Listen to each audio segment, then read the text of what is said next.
The city of Henricus was the second major English settlement after Jamestown, and it's located in the coastal plains region along the James River.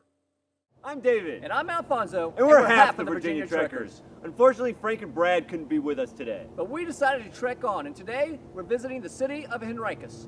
It was the second major settlement after Jamestown. It was settled in 1611. We're going to show you all around Henricus today and teach you a lot of things that you need to know. So let's go trekking. You've already learned that Jamestown had a lot of problems because it was located near swampland. So 4 years later, they settled the James River looking for a healthier location, and they found a bluff overlooking the river. There were a lot of good things about Henricus. It had fresh water, fresh air, and it was a much healthier place than Jamestown. Boys and girls, in 1611, Sir Thomas Dale came here to the city of Henricus because it was easily defendable and they needed protection from the Spanish. And we're standing here by this monument because right near this spot, they built their first church in 1611. And you remember that religion was an important part of why the settlers came to the New World to tell the Native Americans about Christianity. And that was one of the things they did with Pocahontas. They taught her about Christianity. She was baptized and became a Christian and married John Rolfe. And it's actually right near Henricus where John Rolfe grew his tobacco crop and lived with his wife, Pocahontas. Here I am with Lindsay, and he's going to tell us all about tobacco in Henricus. Now, this is one of Rolfe's farms. The first four were Jamestown, Henricus, Bermuda, which is still there, 2 curls down the river, and a little place that was unnamed as far as they knew, probably had an Indian name. It's across the river today. And they named it for the tobacco because in Spanish this is called Varina. That's where Varina comes from. Here we are in a tobacco field, so you can see what real tobacco looks like. As you can see, it's broad leaves. And what they would do is, when this was ready to be harvested, they'd cut it down, and then they dry out the leaves. Here I am in the tobacco barn. Remember, tobacco was a cash crop for the settlers. And John Rolfe first introduced tobacco.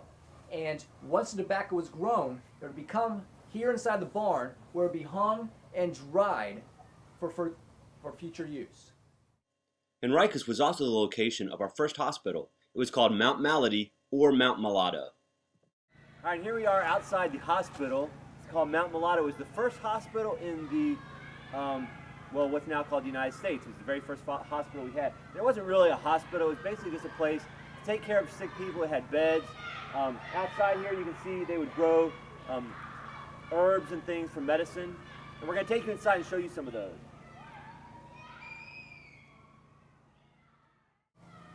Oh, boys and girls, that was a rough trip across the Atlantic Ocean. But when the settlers arrived here in Jamestown, they might want to come here to recover from their journey.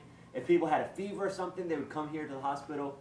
And it was just a place for them to recover. The air was better up here in Henricus than it was in Jamestown, and the water was fresh. Remember, we've taught you that the water in Jamestown was brackish. Up here, the James River is fresh, so they have good water, good air, and it's a nice place to recover. Another important place in Henricus was the guardhouse. Hey boys and girls, here I am at the Court of Guard. This is like a military building. It's very important. Back then, here in Henricus, we had to protect ourselves, so we had to wear these armor.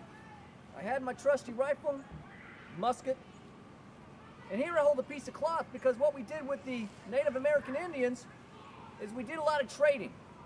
And we would trade, not weapons, but things like iron, but especially cloth. Cloth was very important to the Indians. And we were lucky enough to meet an Indian while we were at Henricus. They were very helpful to the early colonists, the Indians were. They helped us they helped the colonists get food, things like that, is that right? Corn, deer pelts, lots of trading, items such as this that we did not make ourselves. Iron knives, steel, and these things, which we don't make either. And all it takes is a deer pelt or a beaver pelt. Now I'm a better man. So you can see trade was very important. And I like your haircut. Thank you. It's awesome. Scalp lock. All right. Queen Guppo. So here we are in the Powhatan village. There was a Powhatan village nearby, Henricus. And remember, Pocahontas, she lived nearby too. This is where they took Pocahontas to learn how to become a Christian. And it's also near where she married John Rolfe. But this is a typical Indian house that we showed you in Jamestown. It's a longhouse, and the Powhatans called it a yahakin. And it's made out of reeds that they get from near the river. And actually, an interesting fact is those reeds are very rare in Virginia now because bamboo has taken them over. Okay, so here we are inside the yahakin, and you can see the Indians hung a lot of their products from the ceiling, from the roof, and the walls. You can see there's animal skins, there's tobacco. You remember the Indians used what as a mode of transportation? You remember? You said canoe, that's a good job. And what they did is they would burn the canoe down. They choose like a cypress or a white pine. It's a good wood for a canoe.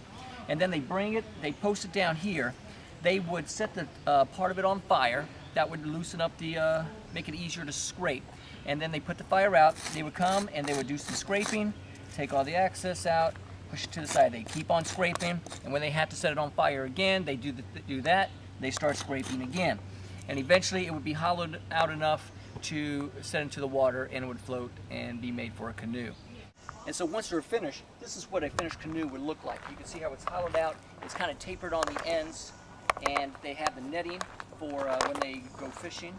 And then they would come on in here, they'd sit, they'd have their paddles, of course made of wood, and they would paddle along. We've seen how the Powhatan Indians lived. Now let's look at how the English settlers in Henricus lived. Our first house that we visited was guarded by a very friendly rooster named Tom.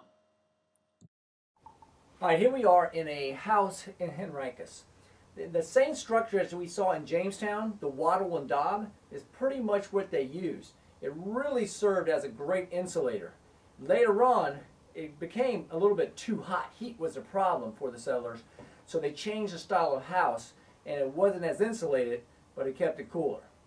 Here inside this particular house, you see that they have everything. We ate, we played our games, we slept in our beds. See, straw. Tell you what, this is good stuff. You can see where we had our food. We hang it up. We have our spices. We have our decorations. Here's our pens for writing, our candles for light. We have our dishes. A really big fireplace. You notice it's not like our little fireplaces we have nowadays. This is huge. We can walk inside, but that's because this is where we did all our cooking.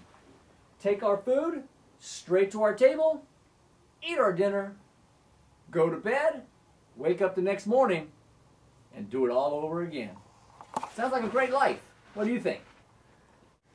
Remember, back in the day, they used natural resources. And in Henricus, they used fur, such as skunk. Doesn't really stink after a while. Bear, deer. This is very important how they kept warm. And boys and girls, this is how we get our songs now. It goes like, bottom jeans, the boots with the fur.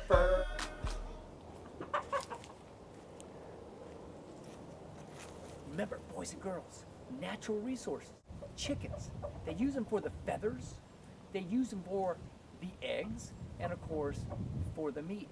So you can see back here, you're going to see lots of chickens going around because it was an important part of Henricus.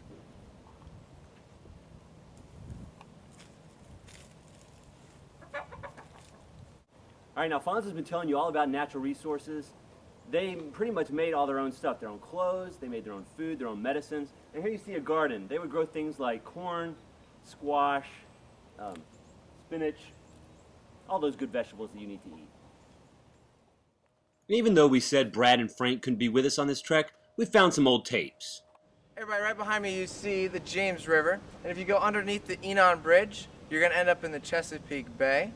And if you go over my right-hand shoulder here, 14 miles, you're going to end up in the city of Richmond.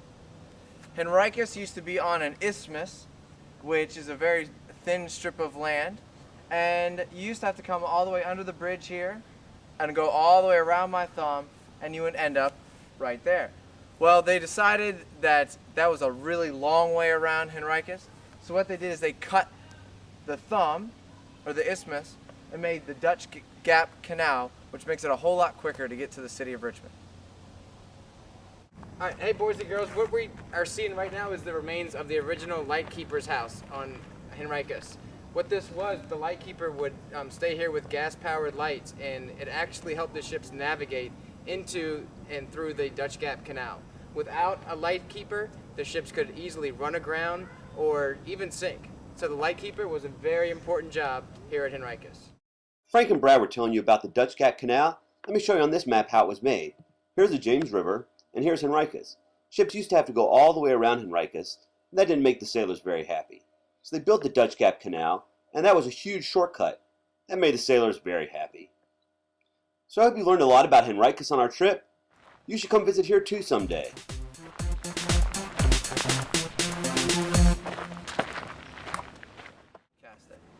Henricus used to be a thumb, or an isthmus is a landform, and you used to have to come down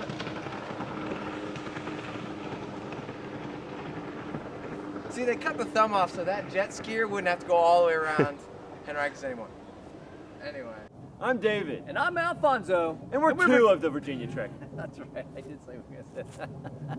I'm David. And I'm Alfonso. And we're half the Virginia Trekker. Come on, Pop.